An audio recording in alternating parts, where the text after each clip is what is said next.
In this video, we'll talk about receivables management. Okay. So what is the objective of receivables management? So the objective of receivables management is to manage AR. And to do that, we need to collect accounts receivable as quickly as possible without losing sales from high pressure collection techniques, or by offering credit terms that are not competitive in the industry. Okay.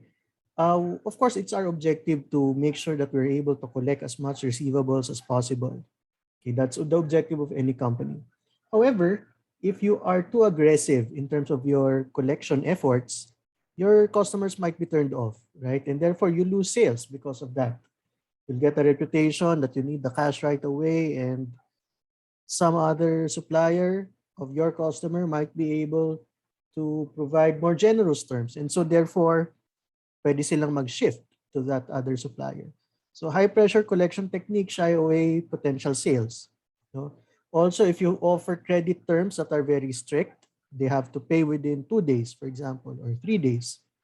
No, it might not be competitive with the rest of your competitors. No, I mean, you cannot compete based on very strict credit terms, and so therefore, again, you lose sales.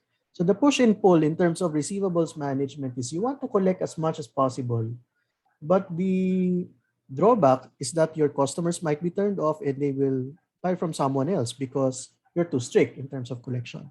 So that's the push and pull when it comes to receivables management. Okay. So to accomplish receivables management, there are three basic topics that we need to understand. Number one is credit selection and standards, two credit terms, and three credit monitorings. These are the three main activities for receivables management. When we talk about the credit policy of a company, these are the policies set by the company to ensure that their financial exposure to receivables is maintained to what it can handle. Again, it all depends on how much risk the company is willing to take in. Risk appetite is again the name of the game here. If the company is risk averse, then they would like to have as little financial exposure to receivables as possible. And therefore, the credit selection and standards, credit terms, and credit monitoring will adjust to be able to reflect such risk appetite. Okay, let's discuss the first one: credit selection and standards. So when we talk about credit standards, these are the firm's minimum requirements for extending credit to a customer. Okay, so when a customer buys from you, hindi ka naman magbibenta agad, lalo na if it is on credit. What does on credit mean? It means ibibigay mo na yung goods pero hindi ka pa babayaran. Kukolektahan ka pa subsequently. Mangongolekta ka pa subsequently. And so therefore, in effect, parang pinapautang mo yung customer mo, right? Binigay mo na yung goods na binibili niya pero hindi pa bayad. That's why you have an accounts receivable, because your counterparty, your customer, has an accounts payable to you. Diba? Ikaw naman, accounts receivable from him. Right? So, therefore, part of your sales process should be able to evaluate whether your customer can pay you. So that's something that should be part of the sales process. And the minimum requirement, so that you will allow credit sales, is called credit standards. Okay? In establishing credit standards, we usually discuss what's called the 5 C's of credit. What are the 5 C's of credit? Number one is character. You look at the applicant's record of meeting past obligations. Okay? So, what are the different factors which contribute to character? Number one, credit history. Pwede kang magtanong sa mga ibang suppliers niya.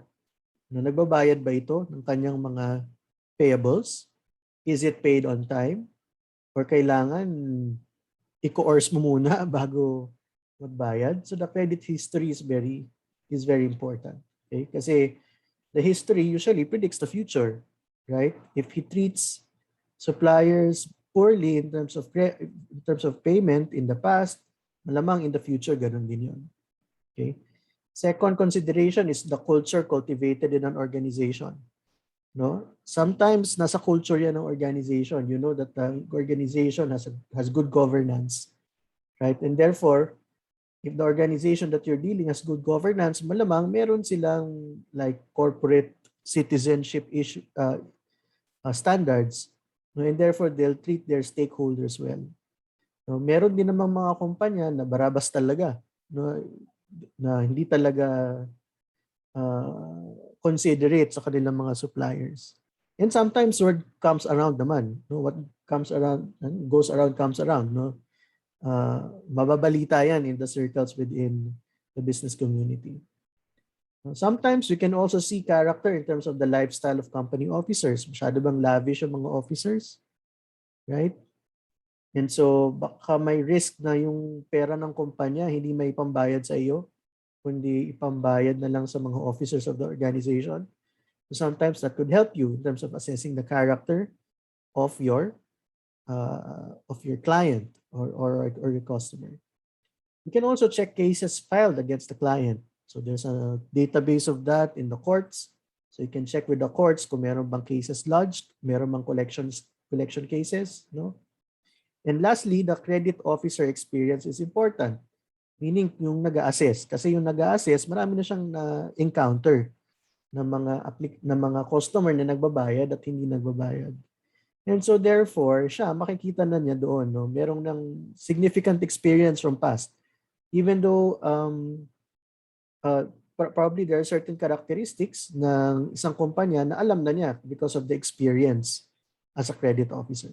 So you talk about character, parang qualitative siya eh. Qualitative assessment na tingin ko ba magbabayad to in the future? No, you do that by examining the applicant's past. Okay? The second C in the 5 C's of credit in terms of approving or extending credit to customers is capacity. Capacity is the ability to repay the requested credit as judged in terms of financial statement analysis, focused on cash flows available to repay the debt obligations. So tingnan mo ngayon, may financial capacity ba itong aking customer to pay me in the future? And so what you want to see is an ability to pay. So you want to see certain ratios, magandang times interest earned, or magandang debt service coverage ratio. Magandang liquidity. You look at the current ratio, it's above 1, right? Maganda ang quick ratio, it's above 1, for example. So those are possible numbers that you can look at in assessing the capacity of a company to repay its debt obligations. You can also check or request for the projected cash flows of a customer. But sometimes, hindi naman masyado ng hassle yun kung maliit lang naman yung binibili niya sa'yo. Right? So baka projected cash flows might be a good requirement if malaki, high value yung sales mo sa customer na yan. Then probably you can check the projected cash flows of your customer and check whether he has the ability to pay. You have to also consider that in those projected cash flows, the borrower will usually be optimistic in terms of their numbers. So pag huminga ng projected cash flows sa iyong customer na nangungutang sa iyo or humihingi or bumibili sa iyo on credit, malamang ay bibigay niya sa iyo are optimistic forecasts. So you have to also make a sensitivity analysis against those forecasts. What if ibaba ko yung sales forecast ng 10%? Makakabayad pa ba? What if itaas ko yung OPEX by 10%? Makakabayad pa ba? And that gives you a better understanding of the capacity to pay of your customer. And last, the credit officer must have a good level of skepticism. Kasi nga optimistic usually yung mga documents na binibigay sa iyo ng iyong customer. Okay? The third C is called capital. Capital is essentially the equity of the company. So the applicant's debt relative to equity. If you are going to extend credit to a customer, you want that customer to have large equity. Kasi ibig sabihin, marami pa siyang capacity to take in debt. Right? Less risky kasi kung malaki ang para sa isang nagpapautang, less risky magpautang kung malaki ang equity base ng iyong pinapautangan. Right? So the equity infusions of the potential client is also an important consideration. May ability ba siya to infuse equity into this business kung malugi? No, because that equity is required so that you can receive payment from your receivables. Okay. The fourth C is collateral. Collateral is the amount of assets the applicant has available for use in securing the credit. So ano yung collateral? Pag nagpautang ka, pwede kang humingi ng collateral. So collateral is assets that is pledged against the loan. Right? So kung nagpautang ka, tapos ang hiningi mong collateral, yung bahay nung nagpautang sa'yo. Pag hindi siya nagbayad, pwede mong kunin yung bahay. Right? Because the house was put up as a collateral, no, to the loan. So that's the essence of collateral. So of course, the larger the amount of those available assets are, then the greater chance that a firm will recover funds if the applicant defaults from its obligations. And so the higher the value of that collateral, then the more creditworthy is your counterparty. Okay? Collateral reduces bad debts in two ways. Number one is that the collateral can deter customers from defaulting. Kung alam nilang kung nakasangla yung bahay nila or naka-collateral yung bahay and a house is important to that person, then it deters that person from actually defaulting from its obligations. Why? Because the house is important to him, and so therefore, gagawa siya ng paraan to make sure that he can pay. Collateral liquidation values can offset bad debt losses. Since pwede mo ngang i-foreclose yung property, i-foreclose yung collateral to your favor, and so therefore, kung magkano yung benta mo doon, it offsets the bad debts losses that you're going to record. And the last C is conditions. Conditions is the general and industry or macroeconomic conditions that might impact your ability to borrow, also ability to lend to your customers. So one is macroeconomic variables. Maganda ang economy. So dahil maganda ang economy, more likely maganda ang businesses ng mga tao. Right? And so therefore, those businesses will have cash flows. And since they will have cash flows, more likely that you're going to pay because the macroeconomic variables are favorable. Now, there's a pandemic. Mahirap kasi ang mga tao walang pambayad ng utang. And so therefore, you might hold back, no, on your lending. Right? Or you may become more careful in your lending because you know times are hard. No? So bumababa yung level of cash flows ng mga businesses in general, and so that affects your ability to extend credit. Okay? Lastly is for the next is the political climate. Of course, if turbulent times, mahirap magpautang. Okay? And also the industry conditions. There might be specific issues regarding the industry, bad news or good news, which may impact your ability to provide a loan. No? So for high-value items, high-value customers, ina-undergo yung buong 5 C's of credit na yan. Because we want to make sure that they're going to pay. Kasi if they don't pay, malaki yung impact in terms of bad debt losses. Okay? However, not all your customers naman are high-value customers. Right? What do you do or how do you what kind of credit selection do you do if yun namang iyong mga customers hindi high value customers? What you can do is simply do a credit score system. So credit scoring is a credit selection method commonly used with high volume, small value credit requests. It relies on scores, no, to determine whether the credit score of an applicant is above a minimum. If it is above a minimum, then the credit is approved. Okay, pwedeng as simple as that. Okay, so an example of a credit scoring system is the Altman Z-score. You are already familiar with this. Was part of one of our cases. So the Altman Z-score produces a score which gives you an indication whether a firm is in financial distress. Okay, so based on this, ayan yung formula ng Altman Z-score. No? Based on this, may score na lalabas. And then there is a criteria. If the Z score that you computed is less than 1.23, there's a high risk of bankruptcy. No? If it's between 1.23 to 2.9, uncertain results, gray area. No? And if it is more than 2.9, safe zone, low risk area. So probably what you can do is just have a minimum standard of say 2.9 minimum, right? Anything above 2.9 is approved, anything below 2.9 disapproved. Okay, unless they can provide collateral. That could be a simple credit scoring system that you can apply. Okay, kasi to apply the 5 season credit to each and every customer might be difficult. No? So usually you apply that only to big accounts. For smaller accounts, small value, high volume accounts, then probably a credit scoring system will do. The Altman Z-score is not the standard. I mean, any company can create their own credit scoring methodology.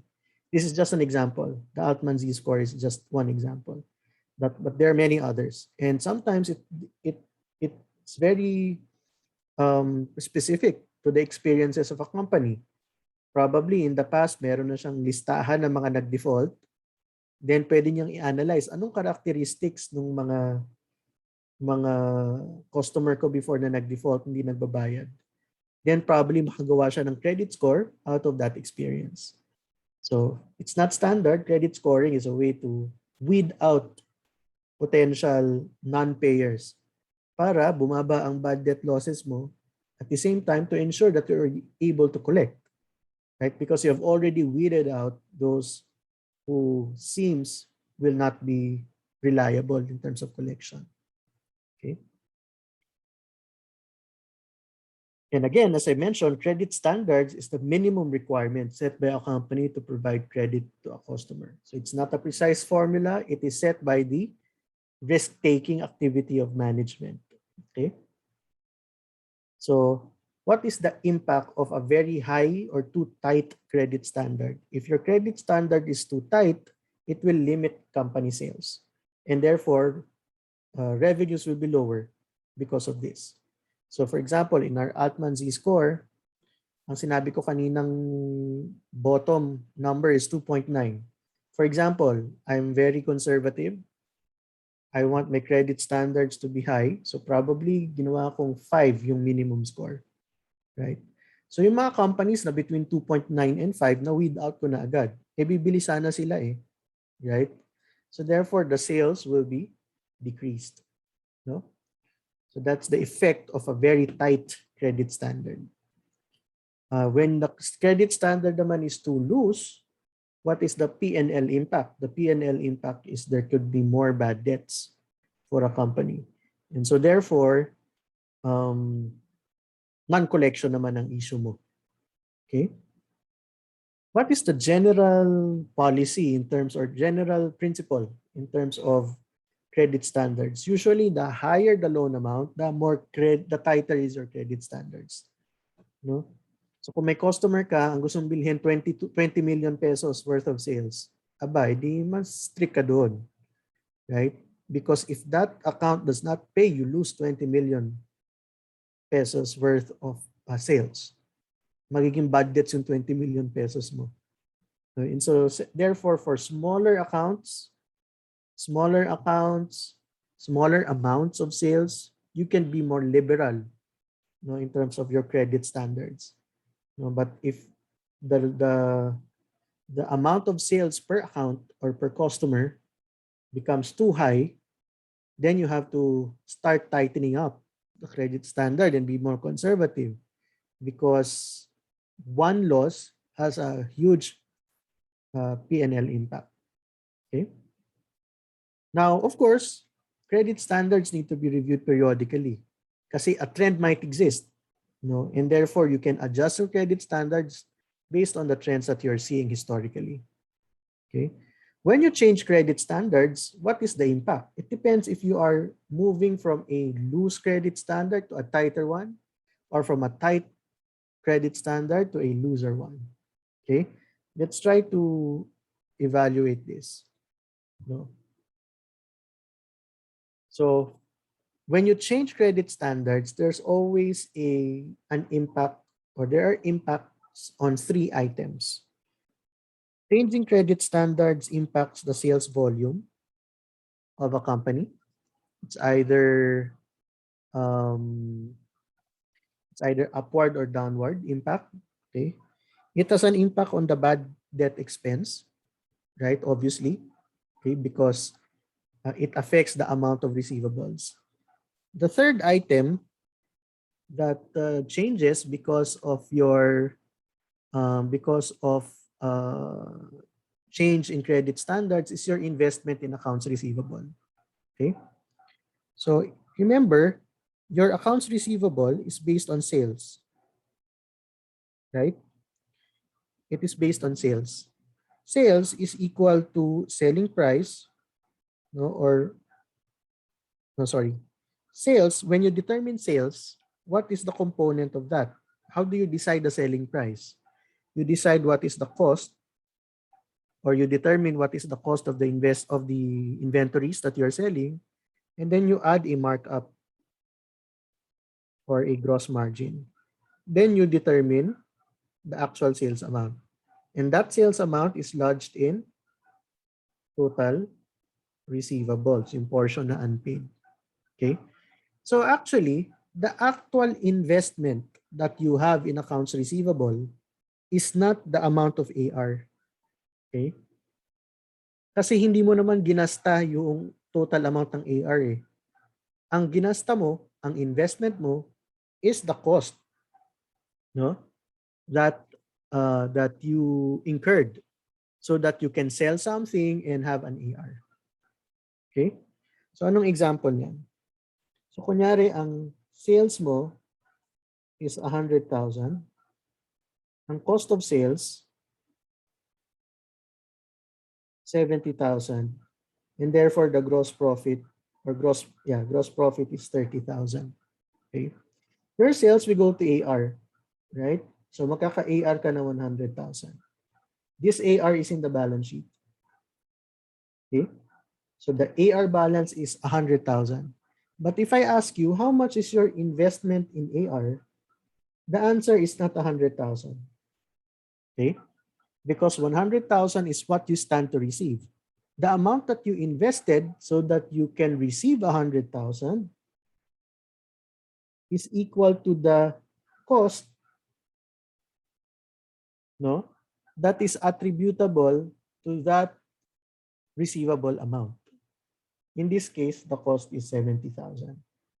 Okay? And of course, when you change your credit standards, the amount of receivables will change, right?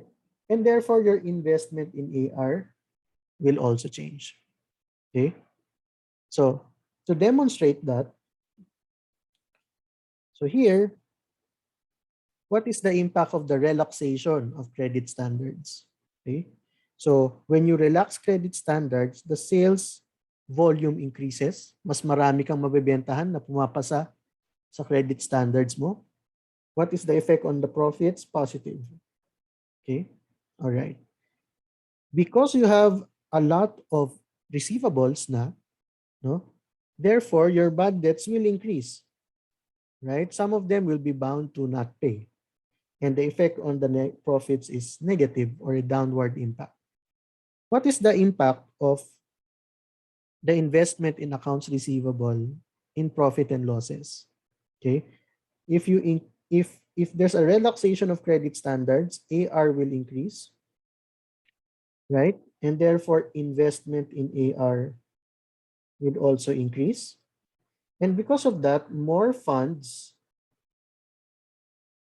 are tied up to AR, which is the investment in AR. Okay. What is the impact if more funds are tied up in AR? Since it is tied up in AR, then that cash cannot be reinvested by the company. Right? Bakit hindi ma-reinvest ng company? Naka-tie up nga sa receivables eh. And since it cannot be reinvested, then there's an opportunity cost for that tied up capital. Okay? And that opportunity cost has a negative impact on profits. Okay? Let's illustrate it with an example. So this company is currently selling a product for $10 per unit. Sales last year were 60,000 units, and the variable cost per unit is $6. The firm's fixed costs are $120,000. Okay.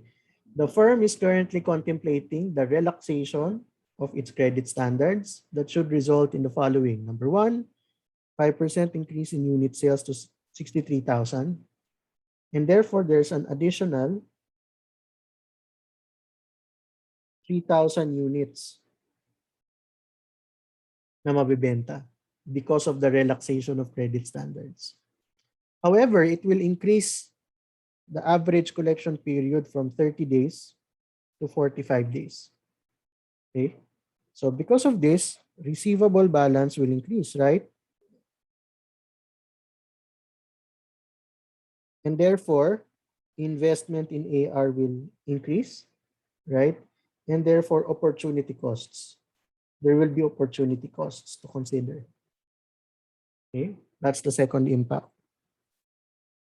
And the third impact is there will be an increase of bad debts from 1% of sales to 2%. Okay? And the firm determines that the cost of tying its funds in the AR is 10% before taxes. So ito yung opportunity cost of those tied up funds in AR. Right? So let's solve this. So to determine whether to relax credit standards, then we need to ensure that the benefits outweigh the costs of this change. Okay, what are the benefits? The benefits is the additional sale. Right? What are the costs? The costs are the additional investment in AR and the bad debts expense. So this should be greater than that for this to make sense. So we need to compute for each one. The first component is we need to check the additional profit contribution from sales. Now, because fixed costs are sunk, no, therefore unaffected by a change in the sales level, the only cost relevant to a change in sales is variable cost. So sales are expected to increase by 3,000 units. Okay, so therefore there will be sales worth 3,000 times 10. Kasi that's the selling price per unit. However, when you sell more, of course, your variable cost will have to increase also. Right? Hindi naman pwedeng lumitaw lang bigla yung ano, 'di ba? Yung units na kailangan mong ibenta. You have to manufacture it. And the variable cost of manufacturing is 6 per unit. No? So, minus 'yan. So, kumita ka ng 3,000 times 10, pero you need to produce it. So, you need to spend 3,000 times 6. So, therefore, the net contribution or additional profit is 3,000 times 4, which is 12,000.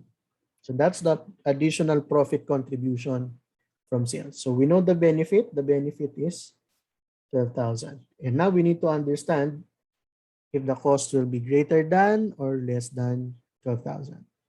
Okay. Next, we need to calculate the cost of the marginal investment in accounts receivable. What we need to understand is what is the investment in AR before the relaxation and the investment in AR after the relaxation. Then that's the marginal, investment in AR. If that is the tied up money in AR, marginal na tied up money in AR, multiply it by 10%, then you get the cost of the marginal investment in AR. So essentially, that's what we want to do. No? So this also is called the cost of carrying receivables. Okay? Kasi when you have receivables, you sold something. When you sold something, you used funds to spend about that, to spend on it. No? And since hindi mo pa nakokolekta, in effect, nakatali yung pera mo sa receivables. Right? And there's an opportunity cost to that. Okay? So, for us to determine this, right, we need to first determine the amount of investment to service sales. Ito yung investment in AR. Para ma-compute mo yung investment in AR. Right? And then from there, you can get the investment cost. Okay, let's do it step by step. First, we want to determine the amount of investment to service sales. So this is a term that I invented kasi medyo mahirap intindihin yung portion na to.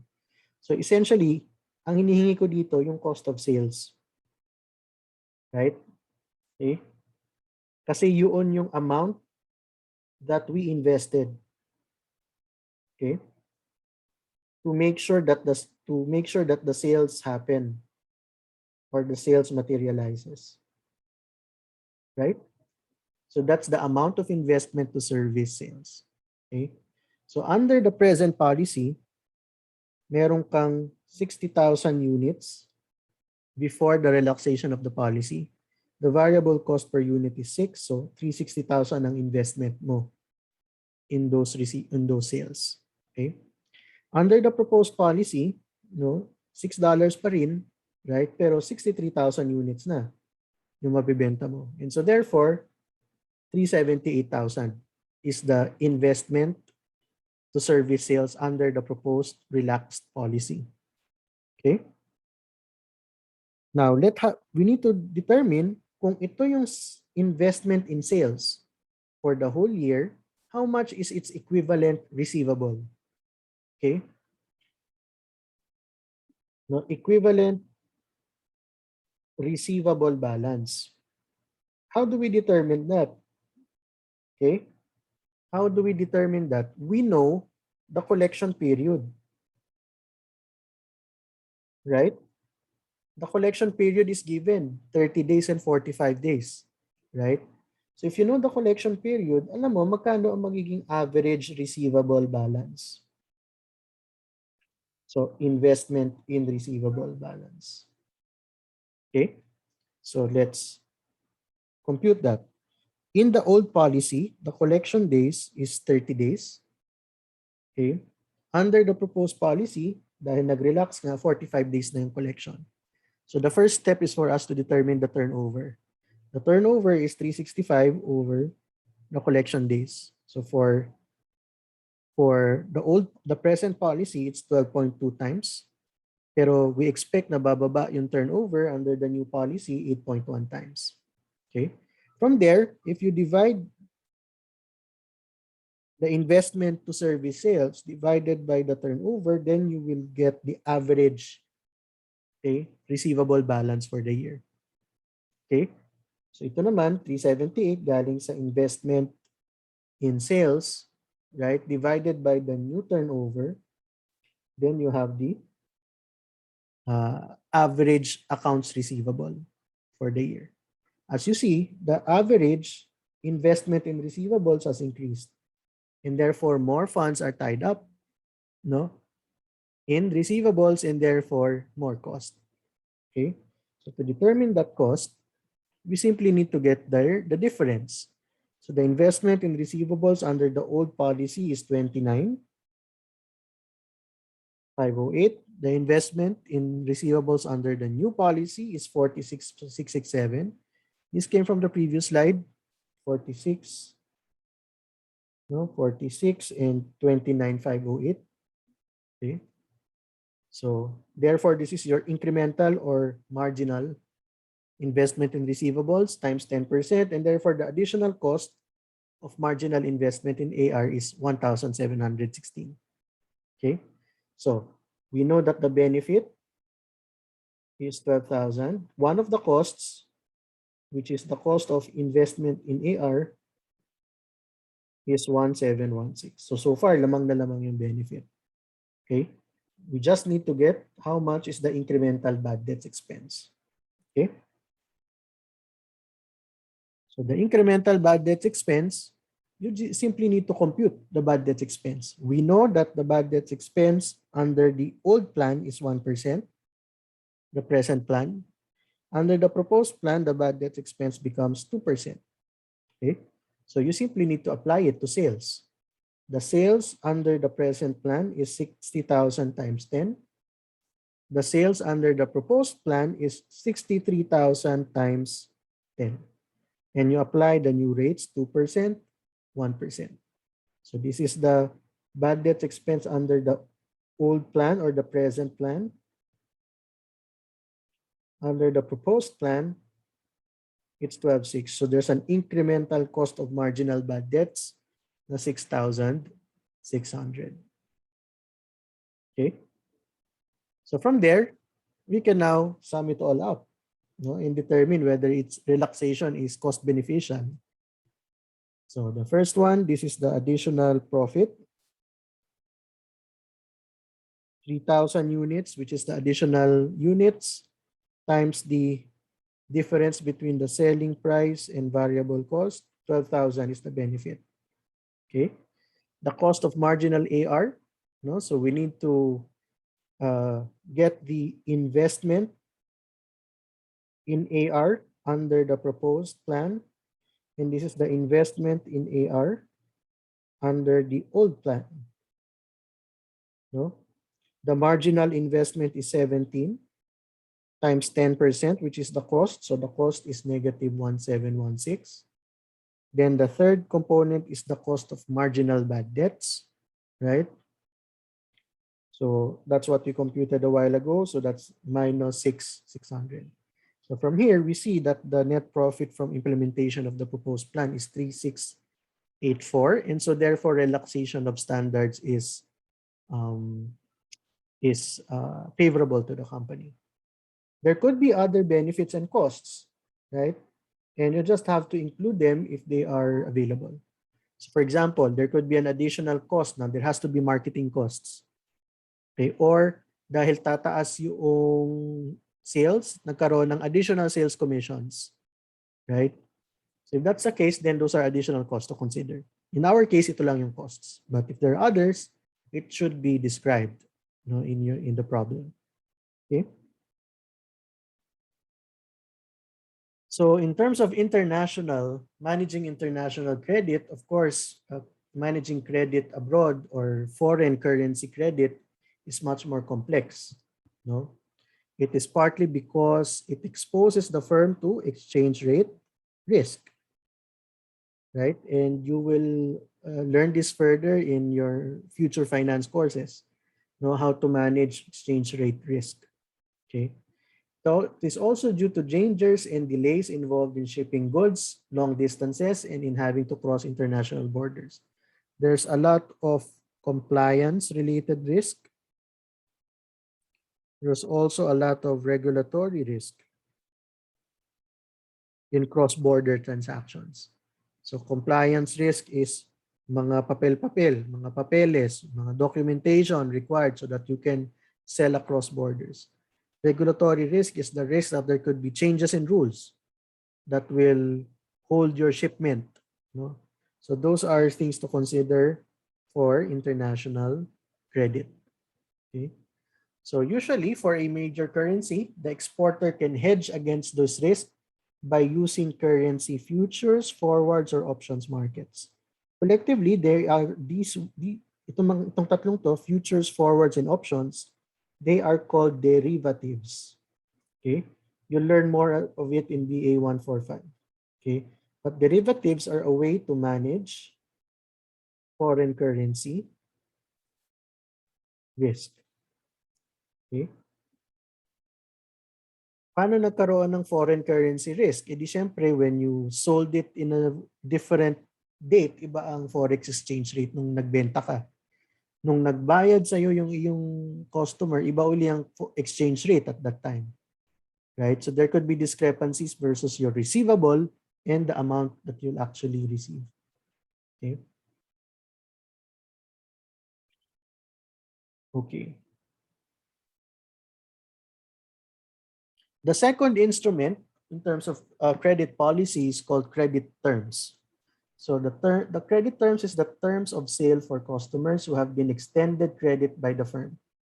So credit terms, kailan magbabayad essentially. Okay. So terms of net 30 mean that customers have 30 days from the beginning of the credit period to pay the full invoice amount. Pag sinabing ang credit terms natin is net 30, it means pay in 30 days. Okay? Ngayon, there are other credit terms which incorporates what's called an early payment discount. Sometimes it's called a prompt payment discount. Okay? Sometimes it's called a credit discount. Okay? So what is an early payment discount? It is a percentage deduction from the purchase price available to credit customers that pays its account within a specified time. And usually, that time is earlier than the deadline. So an example of a credit term is, for example, 210 net 30. Ano ibig sabihin ng credit term na 210 net 30? Okay? If you pay within 10 days, okay, you will receive a 2% discount. Otherwise, you can pay the whole amount in 30 days. Okay? So, 210 net 30, yun ibig sabihin nun. You get a 2% discount. You get a 2% discount if you pay within 10 days. Otherwise, please pay the whole amount within 30 days. So, maraming ibang-ibang iterations yan. Right? So, for example, I worked in a company na ang credit terms is 4 NBD net 20. Okay? Ano yung credit terms na yan? You can have 4% discount if you pay in the next banking day. Bukas. Okay? Otherwise, pay the whole amount in 20 days. Okay? Malaki yung 4%, ha? Right? So it might be advantageous for you to pay the next banking day to avail 4% discount. Okay? So those are all credit terms. Okay? And it's also a way to stimulate payment. Right? If there's a discount if you pay in the next banking day, then baka mas mabilis magbayad yung mga customer mo. Okay? Example. So a company has annual sales of 10 million and an average collection period of 40 days, resulting in a turnover of 9.1 times.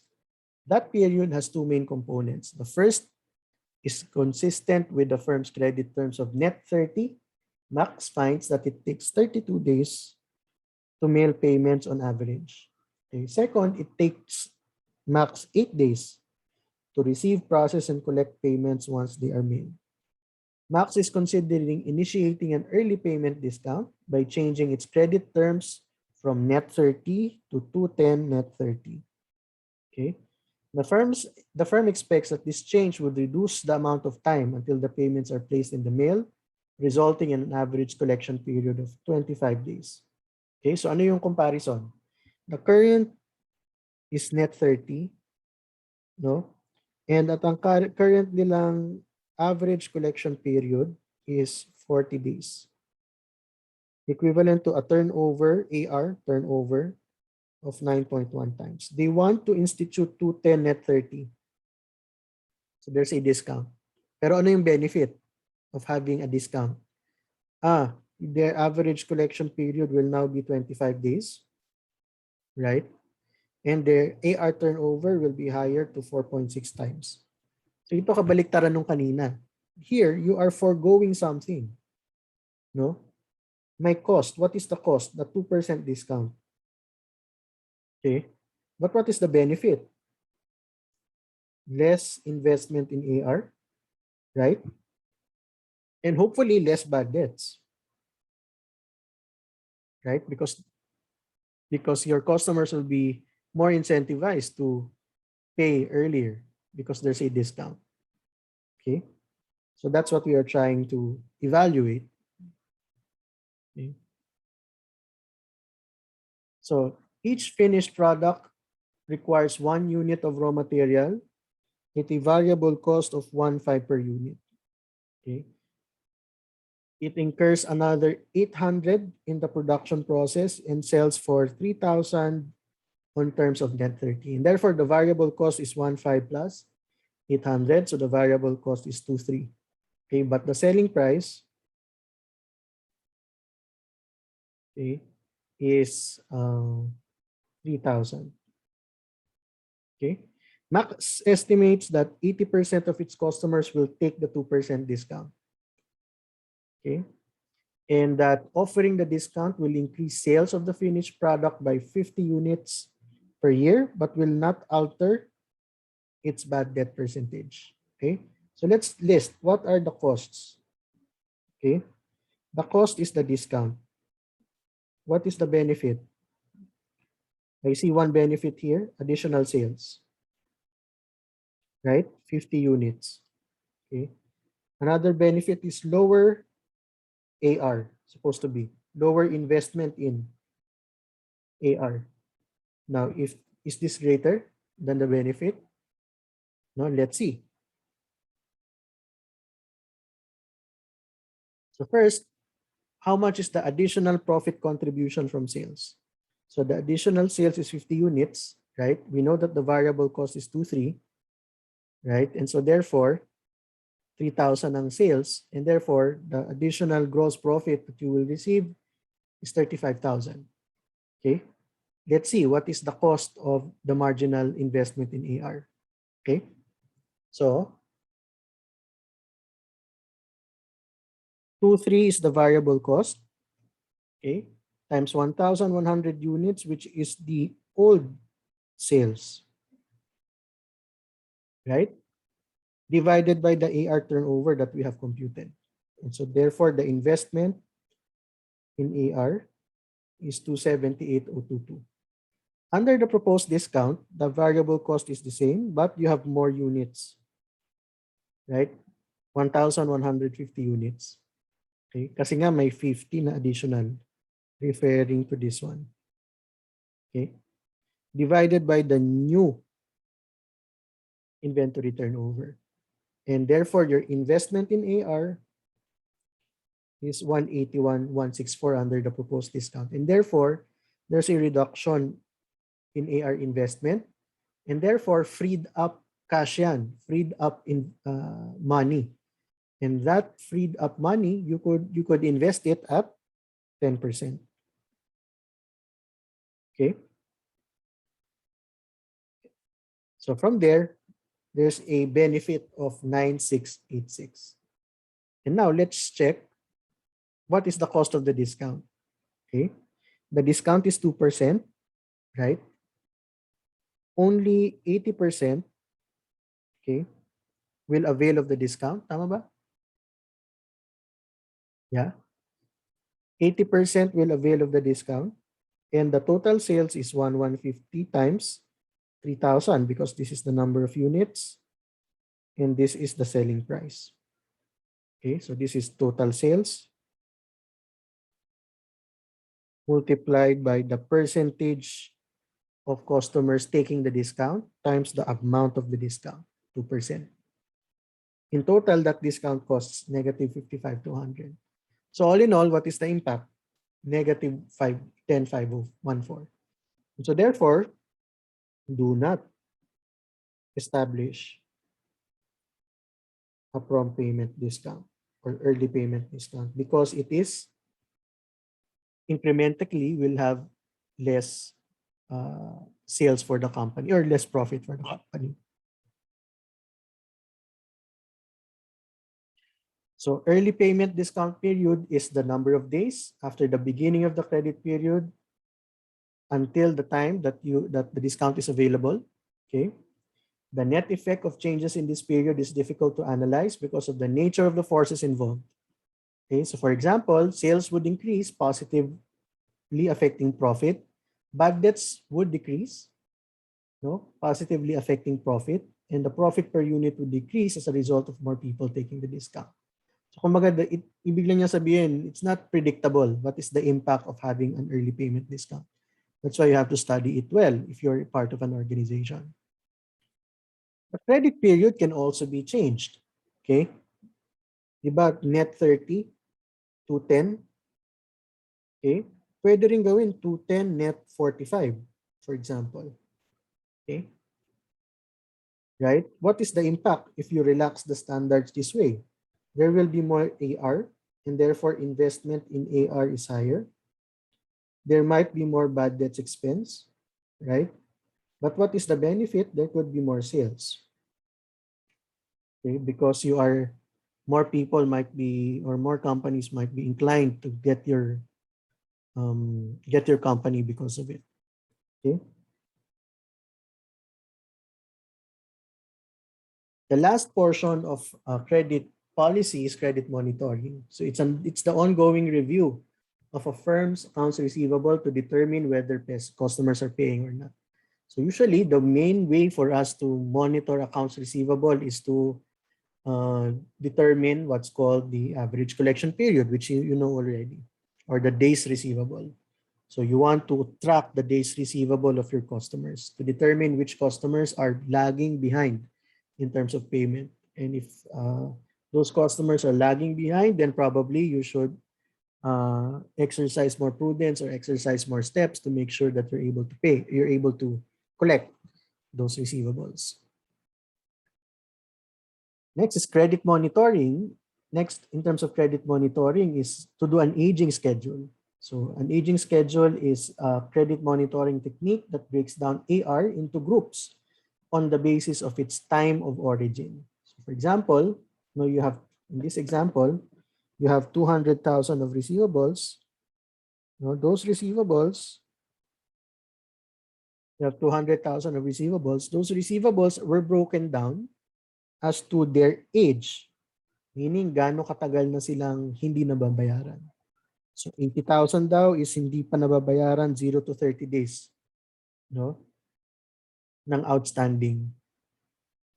36,000, 31 to 60 days. So the farther you are, the probability of non-collection increases, right? And so therefore, it helps you in determining how much of your total receivables are maybe uncollectible or not. Okay. Now, for example, if the company extends a 30-day credit to its customers, then they have 30 days to pay, which means itong mga to, okay pa yan. 30 days to pay eh. So therefore, hindi pa sila past due. So ito yung mga past due. Right? 60% is past due. So that's something that is worth looking into. Okay? Part of credit policy is to review your review and billing collection systems. Okay? Of course, electronic billing is better because you can process it faster. If you can bill faster, then you can collect faster. Okay? That's the rule. No? Kung nabigay mo na yung serbisyo, hindi mo na bill, it's on you.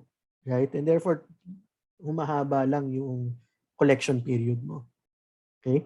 So the electronic data interchange, for example, is a billing system where everything is interconnected. So most retail establishments are like that. Pag binaril ng scanner, naka-record na yun na sale. Okay? So because it's all interconnected in the system. What are some other issues with respect to receivables management? Number one is small versus large firms. Okay? If you are small firm, you are less liquid. And so your tendency is to have tighter credit policies. If you're a large firm, then marami kang resources, right? And because of that, you tend to have a looser credit policy. Next is collection techniques, okay? Of course, you want to ensure that you are collecting accounts that are past due. So usually you want to do is to set a deadline for contesting a bill, and then You send letters, no? You want to note the payment processing periods of your customers. You also want to segregate high value and low value accounts. Yung high value accounts are your customers na malalaki ang balance ng receivables. And you want to spend resources to make sure that you can collect it. So you can send letters. Ultimately, you may want to hire a collection agency so that you can collect, etc. For low value, you can, for low value, definitely you want to delegate it to third-party collection agents. For high value, you can ask a lawyer to send letters. Kung wala pa rin, you can bring them to court, no, or have legal action kasi mas worth it to have legal action kasi malaki yung amounts. Okay?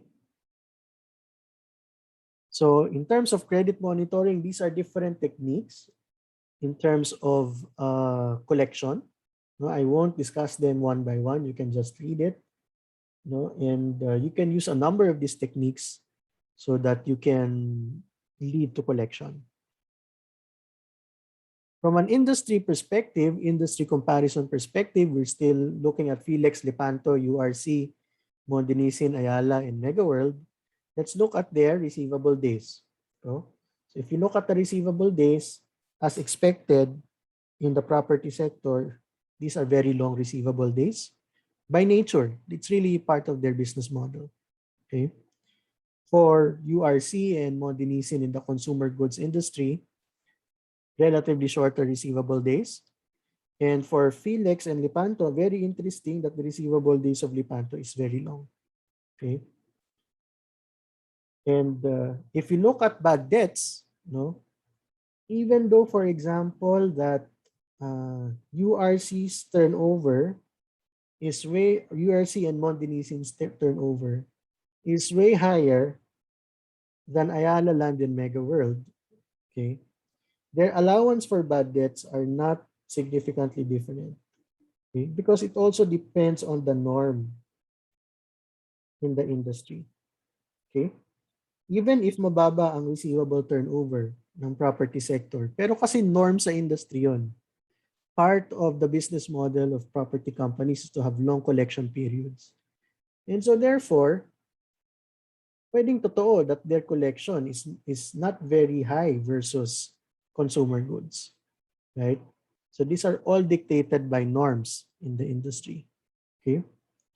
And here in the mining sector, Lepanto has a 2.2% allowance for bad debts. For Felix is 0.2%. So baka meron yung something significantly wrong. Kasi sobrang laki ng difference ng allowance for bad debts for Lepanto versus Felix. So something that's worth investigating. May nangyari bang kakaiba in 2020? That's why the receivables, there were a lot of write-offs for Lepanto. No? And that might be out of the norm in terms of the mining sector. So that's something that could be further investigated. Okay, that's it for receivables management. Thank you.